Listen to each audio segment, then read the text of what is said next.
What is going on, everybody? Welcome back to the channel. Aftersound here, bringing you Splinterlands content daily. We also stream over on Twitch at This Is Aftersound, so come by and say hello.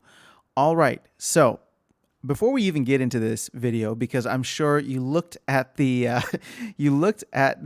title and you're like, wait. Aftersound, what are you doing? You don't make price predictions. You don't shill out any hopium. This is a channel where we're just all pessimistic and nobody wants to talk about the cool things that are happening. No, I'm just kidding. But I don't like to shill out hopium. So I really, really want to say that take everything I'm about to say with a grain of salt. And also, this isn't necessarily a price prediction. Okay. I don't want it to be like, hey, I believe we're going to hit $1. Like there's all this like momentum and everything behind it.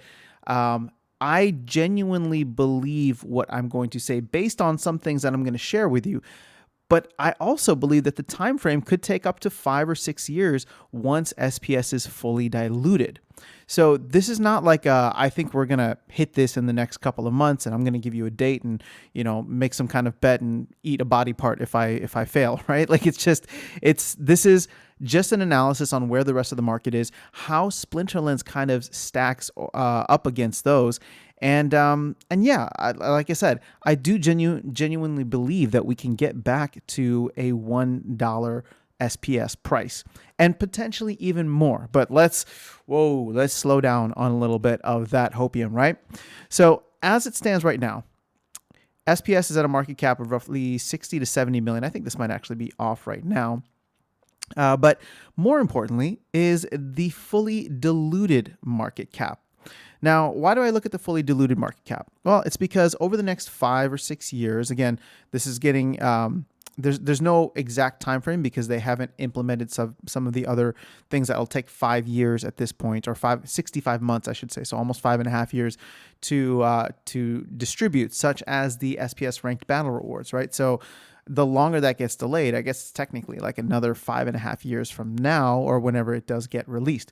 But that's besides the point. What I'm trying to say is that once all SPS tokens are in circulation, and that should be in roughly the next, we'll just say like 7 to 8 years, assuming everything kind of gets launched by the end of this year or early next year, there will be a total supply of 3 billion tokens. Okay, that is the max supply, and that'll be the total supply. There's no plan to burn anything right now, and even though Agrid has said that he loves the idea of burning, there is no plan for that right now. And so 3 billion tokens is what we're going to have, and 3 billion tokens is what we're working towards.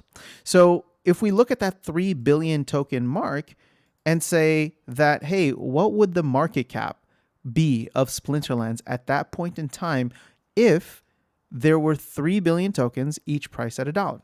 Well, that's easy.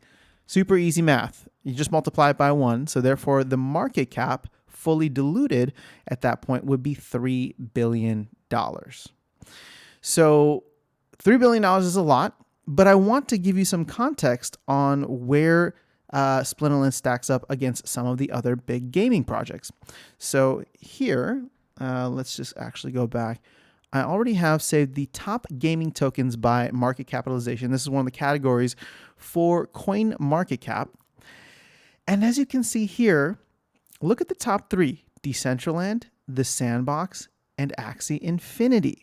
There's one that we at least recognize here, Axie Infinity, because this is one of the other big play-to-earn games that has had a big boom right now, and is kind of similar to Splinterlands in the sense that there are a lot of different players from all over the world coming in. There's guilds being set up to play the game, and scholarships and all these different types of things out there.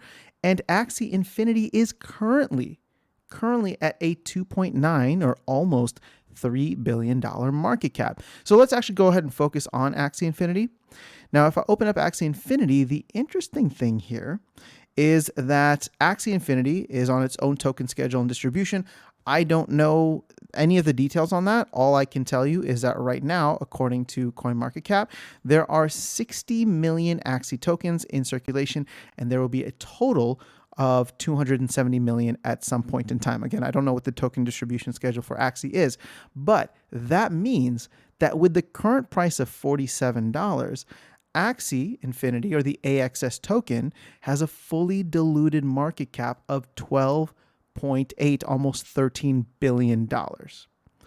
So as it stands, that in its current form, right, with where P2E and crypto and everything is right now, is more than 4 times where I would expect SPS to be when SPS is back at $1, which is a 10x from where the price is now, right? Because SPS is close to like 10 or it's like 11 cents or something like that.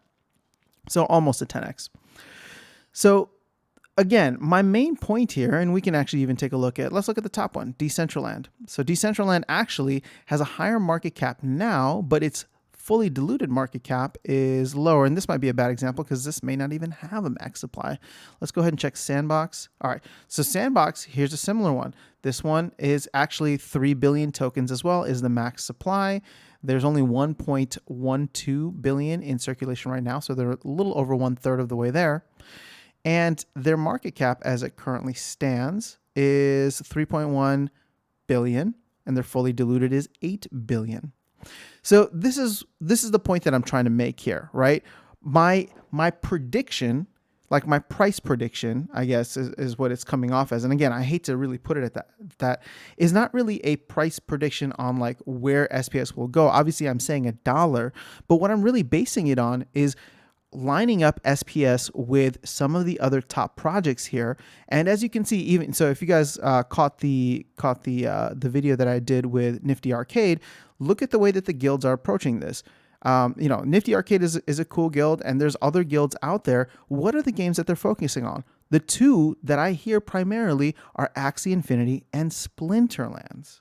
So I'm not hearing too many other games out there. You get what I'm saying? So in a way, I do believe as long as the team can keep developing and delivering all of the cool stuff that we're excited about, modern format, Rift Watchers, the rewards update, rewards economy update, and obviously land whenever that can come through, I do believe that Splinterlands can be on par with Axie Infinity. And if it does become on par with Axie Infinity, look at where those market caps go.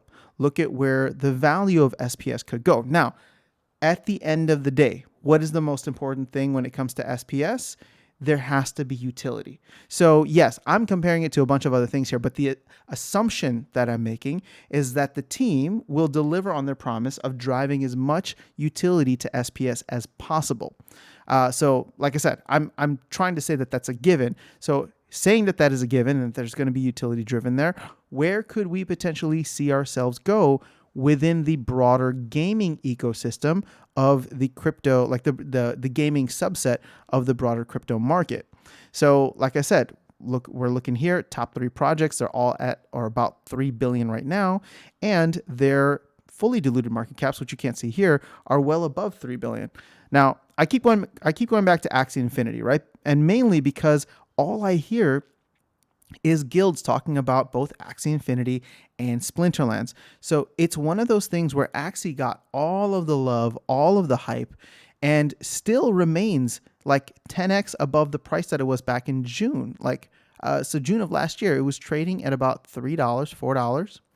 And even now, at this point in the bear market, you can see it's down maybe 75%, almost 75% from its all-time high near 160. So this thing is down, but it's still 10x above where it was before this major boom. Now, again, I'm trying to be as honest and transparent with you as possible. I'm really not following much of what's happening on Axie, right? I hear things here and there, so it's not like I'm fully removed from it. But at the same time, I'm very involved in Splinterlands and some of the other games that I cover here on Hive.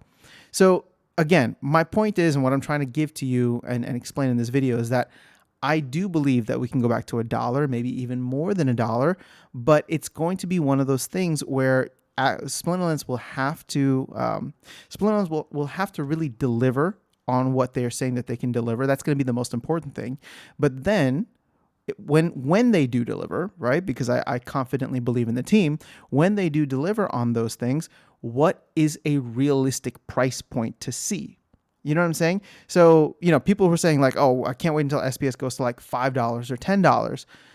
Yeah, but then all of a sudden, at $10, we are going to be a $30 billion fully diluted market cap. Like that is way above Axie Infinity right now, and above Axie Infinity's fully diluted market cap. So to me, I'm like, when people ask me like, do you think SPS can hit $5 or $10? I tell them I don't know, but the true answer is yeah. I mean, technically we can. Nothing is out of the realm of possibilities, right? And I know that's like such like a tongue-in-cheek answer, but the truth is, like, on a long enough time frame, and as long as the metrics and everything are hidden, the roadmap continues to develop solidly.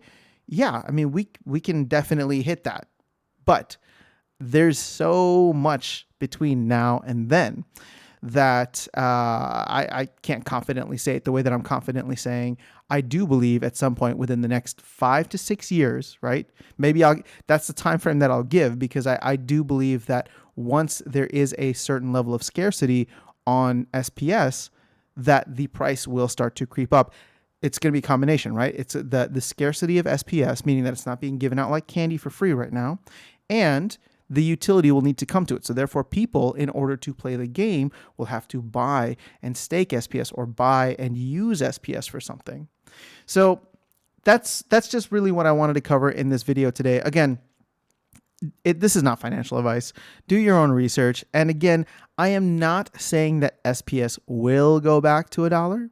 I'm saying that realistically, looking at the market caps of the other top games, if you do believe in Splinterlands to be one of the elite projects out there that can rank in one of these top projects, right? Because right now, look at where Axie Infinity is. We're at number 43, and Splinterlands is, oh my, 460. Yet I'm not hearing about a lot of these other games from scholars and from guilds. So it's, again, I'm just trying to give you my perspective, what I've seen and heard as I've gone across, and that is where things stand. So I do believe that in the next, I'm going to be safe here, in the next decade, if we don't go into like a nuclear post-apocalyptic winter, then I do believe that SPS can make its way back up to $1, because I believe strongly in the team. I believe strongly in the product, in the game itself. And I know that there are some really, really cool things coming down the line. So this is going to be a fun ride, and not just for the money. Like, it's going to be a fun ride just to be a part of this project. And so that's why I'm really trying to make it a long-term outlook on this. So hopefully this was helpful, or at least entertaining to you guys. If it was, I rarely ask for this, but I would appreciate if you would consider liking and subscribing to the channel. I don't even know how we've gotten this big as a channel, but I appreciate any and all of you who have been here and supported.